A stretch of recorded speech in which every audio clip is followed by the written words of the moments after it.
Hello students, welcome back to Mattis classes. तो ये हम क्लास 12th की पॉलिटिकल साइंस का वर्ल्ड पॉलिटी का चैप्टर 2 स्टार्ट करेंगे। तो यहाँ पे इसका नाम चेंज हो गया है। पहले इसका नाम था ऑल्टरनेटिव सेंटर्स ऑफ पावर और ये 4th नंबर का चैप्टर था, लेकिन अभी न्यू सिलेबस के आधार पे ये चैप्टर 2 बन गया है contemporary centres of the power. ठीक है, तो यहाँ पे हम इसके बारे में देखेंगे। इसका ओवरव्यू देख लेते हैं सबसे पहले। तो जैसे कि हमने लास्ट चैप्टर में पढ़ा था कि जो बाइपोलर वर्ल्ड है वो ख़त्म हो चुका था। जो यूएसएसआर है और जो यूएसए है ना, तो पावर जो है ये यहाँ पे एकीकरण हो जाता है, यूनिपोलर वर्ल्ड बन जाता है, यानी अमेरिका के पास चली जाती है पूरे वर्ल्ड की पावर्स और यूएसएसआर जो है ये डिसइंटीग्रेट हो जाता है वर्ल्ड पॉलिटिक्स के अंदर। ये हमने पढ़ा ही था लास्ट चैप्टर में। 1990s में हम देखते हैं कितना सारा वहाँ पे प्रोटेस्ट होती हैं ना, लोग जो है वो सोशलिस्टिक कैपिटलिस्ट मॉडल में जाने के लिए कितना स्विच करते हैं। ये सारी चीज़ें हमने देखी थी, शॉक थेरेपी वगैरह। ठीक है, तो अब हम यहाँ पे देखेंगे कि इनके साथ, अमेरिका के साथ साथ और कौन सी जो पावर्स हैं वर्ल्ड के अंदर उनका राइजअप होता है, वो उदय होती हैं। लेकिन उसके साथ साथ यहाँ पे यूरोप के अंदर एक यूरोपियन यूनियन बनता है और एशिया के अंदर साउथ ईस्ट एशियन नेशन बनता है। ठीक है, आसियान बोलते हैं जिसको। ये 10 कंट्रीज़ का एक ग्रुप है और यहाँ पे ये जो ईयू है जिसको यूरोपियन यूनियन बोलते हैं, ये 27 कंट्रीज़ का ग्रुप है। ठीक है, यहाँ पे सारे के सारे जो कंट्री हैं इकोनॉमिकली वीक हो गए थे, तो ये अपने आप को स्ट्रेंथ देने के लिए ग्रुप बनाते हैं ताकि हमारी जो ट्रेड है वो हो सके, है ना, इकोनॉमिकल एक्टिविटीज़ जो हैं वो एक्टिव रह सकें। तो ये सारी जो स्कीम्स ये चलाते हैं, उसकी वजह से यहाँ पे हम दो ग्रुपिंग देखेंगे, यानी दो एक तरीके से इंस्टीट्यूशंस देखेंगे, यूरोपियन यूनियन और आसियान। ठीक है, तो यहाँ पे हम देखेंगे कि ये इनके जो रीजनल कुछ सॉल्यूशंस ये निकालते हैं। क्या निकालते हैं? जो भी इनकी प्रॉब्लम्स चल रही थी पहले, जैसे आसियान की चल रही थी, जो उनके बीच में डिस्प्यूट्स होते रहते थे अगल बगल के कंट्रीज़ के साथ, और जो यूरोपियन यूनियन का जो मतलब यूरोप की कंट्रीज़ जो हैं, जो छोटे छोटे कंट्रीज़ हैं, उनके साथ जो डिस्प्यूट्स होते रहते थे, तो उन्होंने देखा कि भाई ये डिस्प्यूट्स वगैरह से, दुश्मनी वगैरह से कुछ काम नहीं बन पाएगा, ये हमें कमज़ोर ही कर रहे हैं। तो ये लोग इसका सॉल्यूशन निकालते हैं और ये बोलते हैं कि हमें ग्रुप में काम करना चाहिए ताकि जो चीज़ें हैं वो ईजी हो जाएं और एक दूसरे की जो वीकनेसेस वगैरह है उसको कवर अप किया जा सके और इकोनॉमिकली हम लोग जो है वो अपने आप को स्ट्रेंथ दे सकें। ठीक है, तो यहाँ पे इनकी जो वीकनेसेस वगैरह है इस पर ये लोग काम करते हैं और अपने आप को थोड़ा मजबूत बनाते हैं, इंस्टीट्यूशंस वगैरह बना के, कन्वेंशंस वगैरह करके ये लोग अपने आप को बिल्डअप करते हैं। उसके बाद हम देखेंगे कि किस तरीके से ये पीसफुली कॉपरेशन रीजनल बनाते हैं, यानी शांति प्रिय। ठीक है, शांति बने रहे उनके क्षेत्र में, जो व्यवस्था है वो बहुत अच्छे से डेवलप हो सके ताकि जो उनकी अर्थव्यवस्था है उसमें समूह बनाए जा सके और किसी एक दिशा में काम किया जा सके। ठीक है, तो इसी में हम एक सबसे बेस्ट एग्जांपल देखेंगे चाइना का।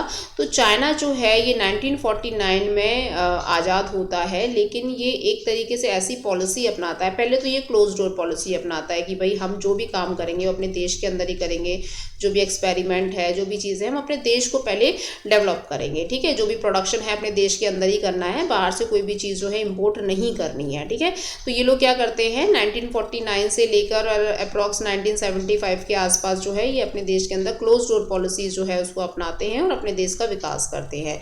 लेकिन जैसे ही ओपन डोर पॉलिसी यहाँ पे अपनाई जाती है तो यहाँ पे इनका बहुत ज़्यादा इम्प्रूवमेंट देखने को मिलता है, बहुत डेवलपमेंट यहाँ पे देखने को मिलता है। और चाइना जो है ऐसी इकोनॉमी निकल के आती है पूरे वर्ल्ड में, जो सब सरप्राइज हो जाते हैं कि देखो ये कंट्री पहले क्या था और अभी क्या बन गया।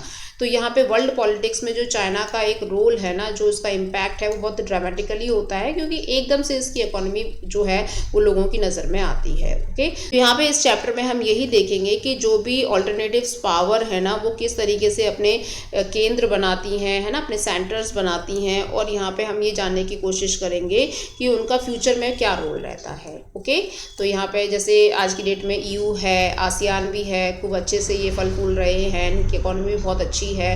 ठीक है, तो यहाँ पे एक पिक्चर देख लेते हैं।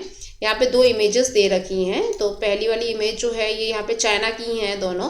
तो यहाँ पे बता रहे हैं कि जैसे चाइना जो है वो सोशलिस्ट मॉडल को अपनाता है और इन्होंने बोला है कि जो सोशलिस्ट मॉडल है जिसको हम क्या बोलते हैं, और इस फेज में बताया गया है कि हिस्ट्री जो है चाइना की वो कैसी रही है। जो इसका ये रेड पोस्टर है ना, ये क्या बताने की कोशिश कर रहा है कि the socialist road is the broadest of all, यानी जो समाजवादी रास्ता है ना वो सबसे व्यापक रास्ता है, सबसे व्यापक चीज़ है वो, है ना, उसको मेंटेन रखना चाहिए। जैसे समाजवादी क्या था, हमने देखा था यूएसएसआर जो है वो समाजवादी की वजह से ही डिसइंटीग्रेट हुआ था। वहाँ के जो लोग हैं वो प्रोटेस्ट करने लग जाते हैं कि भाई हमें पूंजीवाद यानी हमें कैपिटलिस्ट मॉडल में स्विच करना है, ऐसे करके। लेकिन चाइना में आज भी जो है वो सोशलिज्म सोशलिज्म यानी सोशलिस्ट चीज़ें देखने को मिलती है, इकोनॉमी उनकी सोशलिस्ट है और पूरी जो गवर्नमेंट है वो उनकी सेंट्रल के अंदर में आती है। तो यहाँ पे ये चीज़ें आज भी रन हो रही हैं, है ना। तो अगर ये इतना ही बुरा मॉडल होता तो चाइना जो है इतना डेवलप नहीं बन पाता, लेकिन ये उस समय पे इसमें कुछ नियम और कानून है जिनको लागू किया जाता है गवर्नमेंट के द्वारा और लोग जो है उनको फॉलो करते हैं, ठीक है। तो ये जो पिक्चर दे रखी है ये शंघाई की है। तो 1978 में दिसंबर में क्या होता है, डेंग सियाओपिंग आते हैं वहाँ के प्रेसिडेंट बन के और वो ओपन डोर पॉलिसी को इंट्रोड्यूस करते हैं वहाँ पे, है ना। तो ओपन डोर पॉलिसीज को इंट्रोड्यूस करते ही वहाँ पे क्या है, एक तरीके से जो बूस्ट मिलता है उनकी इकोनॉमी को बहुत तेज़ी से मिलता है। और यहाँ पे हमें एक अद्भुत जो डेवलपमेंट है वो देखने को मिलता है कि अगले सालों तक ये इतनी बड़ी एक अर्थव्यवस्था बन जाएगी, आर्थिक ताकत बन जाएगी जिसका अंदाज़ा मतलब किसी ने भी नहीं लगाया था। और चाइना ने डिक्लेयर भी कर रखा है कि 2030 तक यानी 2030 तक जो है वो वर्ल्ड की सबसे बड़ी इकोनॉमिक पावर बन के आएगी। तो यहाँ पे हम देखेंगे यूरोपियन यूनियन के बारे में। तो जैसे कि सेकेंड वर्ल्ड वॉर जो हुआ था तो उसमें जापान में जो बॉम्ब अटैक हुए थे हिरोशिमा और नागासाकी, तो उसके बाद सेकेंड वर्ल्ड वॉर का एंड हो जाता है। लेकिन वहाँ पे यूरोप के जो लीडर्स होते हैं ना वो ये क्वेश्चन करते हैं अपने आप से, मतलब एक दूसरे से ये क्वेश्चन करते हैं कि क्या हमको यूरोप के जो पुराने रिलेशंस थे, जैसे यूरोप के फ्रांस के साथ रिलेशन थे, अमेरिका के साथ रिलेशंस थे, है ना। तो ये जितने भी कंट्रीज़ हैं जैसे USSR वगैरह इन सब के साथ भी रिलेशन थे, तो क्या हमें ये रिलेशन जो है ये कंटिन्यू रखना चाहिए, यानी हमें जो अलाइज ग्रुप है उसको कंटिन्यू रखना चाहिए, या फिर हमें सारी दुश्मनी जो है उनको मिटा के, जो राइवलरीज वगैरह हैं उनको मिटा के और हमें नए सिरे से शुरुआत करनी चाहिए, रिकंस्ट्रक्ट करने चाहिए अपने सारे प्रिंसिपल्स वगैरह। तो इसके बारे में यहाँ पे बात होती है। तो ये जो लीडर्स हैं ये क्यों बोल रहे हैं, क्योंकि यहाँ पे क्या है, यूरोपियन यूनियन जो अभी तो बना नहीं था लेकिन यहाँ पे स्टैंड होने की बात हो रही थी। तो ये बोल रहे थे कि भाई यूरोप में जो लॉस हुआ है, देखो लड़ाई में ऐसा नहीं है कि जो जीत गया है उसको कोई लॉस नहीं हुआ होगा, तो यहाँ पे बहुत ज़्यादा लॉस होता है। जैसे जापान तो ख़त्म ही हो जाता है, यानी जो एक्सिस ग्रुप होता है वो तो पूरी तरीके से ख़त्म सा ही हो जाता है, लेकिन जो अलाइज ग्रुप है ना उसमें भी बहुत ज़्यादा इनको लॉस होता है। तो ये लोग बोलते हैं कि क्या हमको अपने जो संबंध है वो नए सिरे से शुरू करने चाहिए, क्योंकि जो सेकेंड वर्ल्ड वॉर हुआ था ना उसने पूरी तरीके से जो यूरोपियन स्टेट्स थे उनके जो इकोनॉमिक स्ट्रक्चर है, पॉलिटिकल स्ट्रक्चर है, उसको पूरी तरीके से ध्वस्त कर दिया था। उनके जो संबंध है वो ख़त्म कर दिए थे बाकी के कंट्रीज़ के साथ भी। तो इन्होंने ये बोला कि भाई हमें दोबारा से इसको स्टार्ट करना पड़ेगा। तो 1945 में क्या होता है कि जैसे इन लोगों ने क्या है, अपने जो अर्थव्यवस्था है, जो यूरोपियन स्टेट्स हैं उन्होंने क्या है, अपनी इकोनॉमिक जो प्रॉब्लम्स हैं जो उसमें पूरी तरीके से वो बर्बाद हो जाती हैं उनकी इकोनॉमी, वो सब तो उन्होंने झेली थी, लेकिन साथ में जिस पे यूरोपियन स्ट्रक्चर खड़ा हुआ था, जो कंट्रीज़ खड़े हुए थे, वो भी पूरी तरीके से ख़त्म हो जाता है। मतलब इनके पास भी कुछ बचा नहीं होता। ये जीत ज़रूर जाते हैं बिकॉज ऑफ अमेरिका के साथ इनका जो अलाइज रहता है, तो उसमें ये जीत जाते हैं, लेकिन बहुत ज़्यादा इनको नुकसान होता है, ठीक है, सेकेंड वर्ल्ड वॉर के बाद। उसके बाद आगे देखेंगे यहाँ पे कि जो ये 1945 के बाद यूरोपियन जो कंट्रीज़ हैं वो इंटीग्रेट होने की सोचते हैं, और कोल्ड वॉर के समय पे इनको काफ़ी हेल्प भी मिलती है इसमें। कोल्ड वॉर के समय पे जो कंट्रीज़ USSR के साथ नहीं थे वो क्या करते हैं, एक तरीके से जो अलाइज ग्रुप है उसको ज्वाइन कर लेते हैं, मतलब वेस्टर्न कंट्रीज़ के साथ आ जाते हैं। तो इनको भी एक मतलब हेल्प मिलती है इंटीग्रेट होने के लिए बाकी के कंट्रीज़ के साथ।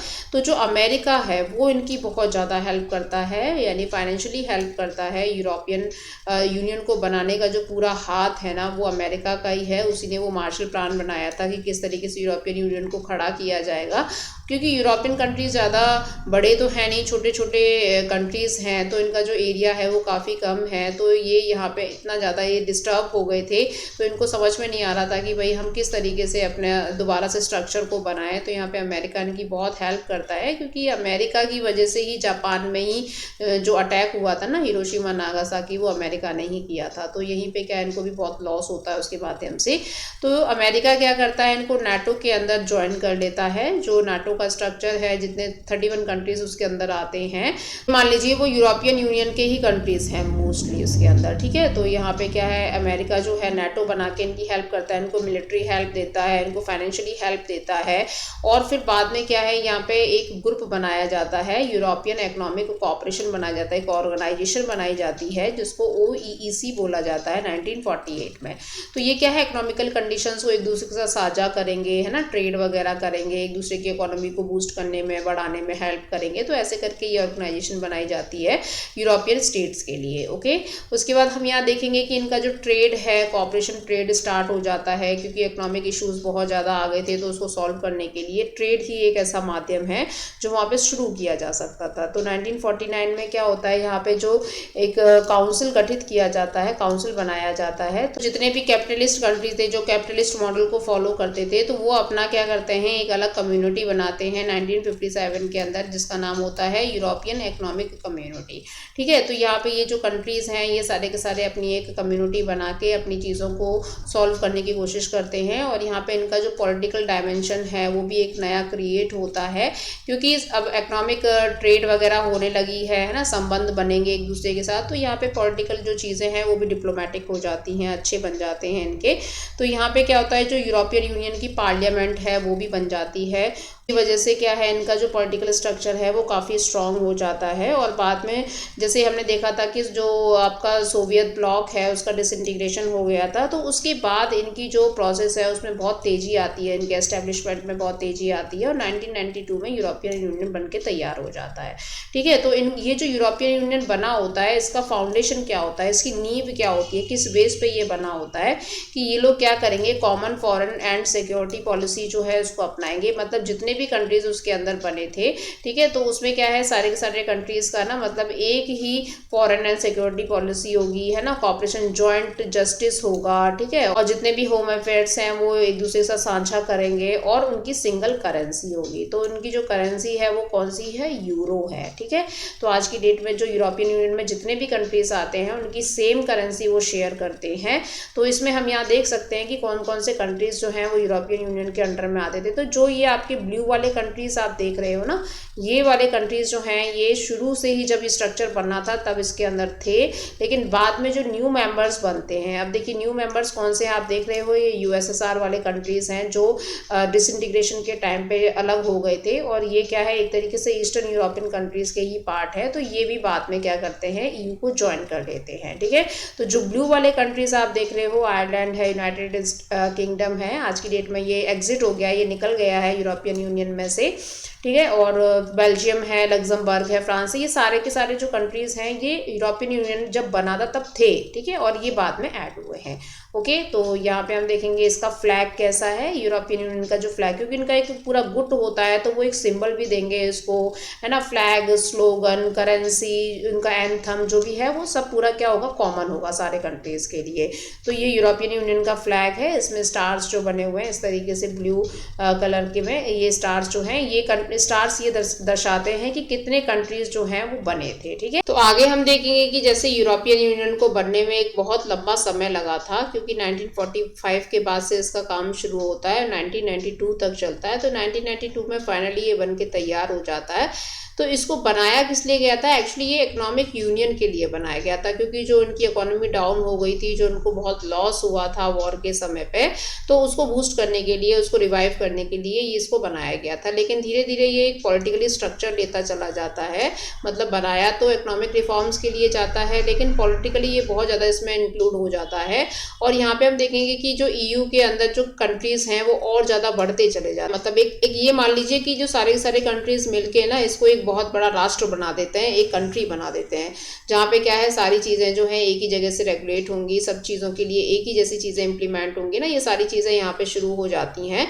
हाँ, लेकिन यहाँ पे क्या है, हर कंट्री का जो कॉन्स्टिट्यूशन है ना वो तो सेम नहीं बन पाता है, क्योंकि EU जो अपना कॉन्स्टिट्यूशन बनाना चाहता था वो सारे कंट्रीज़ में लागू नहीं हो पाता है, तो ये इनकी कोशिश फेल हो जाती है। लेकिन जितने भी कंट्रीज़ हैं उनका फ्लैग जो है वो सेम होगा, एंथम जो है, मतलब जो भी कंट्री EU के अंडर में आता है उसका सेम ही फ्लैग होगा, सेम ही एंथम होगा, उनकी जो फाउंडिंग डेट है वो सेम होगी, और जो करेंसी है वो भी सेम होगी। तो जो करेंसी है वो EU की क्या है, यूरो है। और यहाँ पे इनका जो एजेंडा होता है वो क्या होता है कि जो भी फॉरेन एंड सिक्योरिटी पॉलिसीज़ हैं वो एक जैसी ही सारे कंट्रीज़ पे लागू होंगी, और यहाँ पे अगर किसी कंट्री के साथ कोई थ्रेट है या कोई प्रॉब्लम हो रही है तो सारे कंट्रीज उसकी क्या करेंगे, हेल्प करेंगे, आर्थिक भी और एक तरीके से पॉलिटिकली भी, हर तरीके से इनको हेल्प देंगे। ठीक है, और मोस्टली देखा जाए तो ये नाटो में ही लिस्टेड है। यूरोपियन यूनियन में क्या है, नए कंट्रीज जो हैं ये जुड़ते चले जाते हैं और इसका एरिया जो है ये एक्सपेंड होता चला जाता है, क्योंकि बाकी के जो कंट्रीज थे जो एक तरीके से चाहते थे कि भाई हमें कॉपरेशन की ज़रूरत है, तो यहाँ पे ये एक्वायर कर लेते हैं इनकी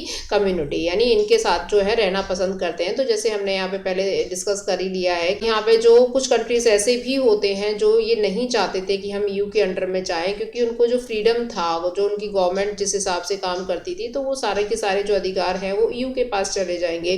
तो इसलिए भी लोग जो है मतलब जो कंट्रीज़ हैं वो खुश नहीं होते हैं। तो कुछ कंट्रीज़ ऐसे भी इसमें देखने को मिले हैं, लेकिन कुछ कंट्रीज़ ऐसे भी हैं जो नहीं चाहते थे कि भाई बाहर की कंट्रीज़ को जो रिजर्वेशन वगैरह इसमें प्राप्त हो या उनको ऐड ऑन किया जाए, जो हम हैं वही काफ़ी है इसके अंदर। तो न्यू कंट्रीज़ के आने से उनको ज़्यादा इतनी खुशी नहीं होती है। ठीक है, तो आज की वीडियो में इतना ही स्टूडेंट्स, मिलेंगे नेक्स्ट वीडियो पार्ट में, तब तक के लिए थैंक यू।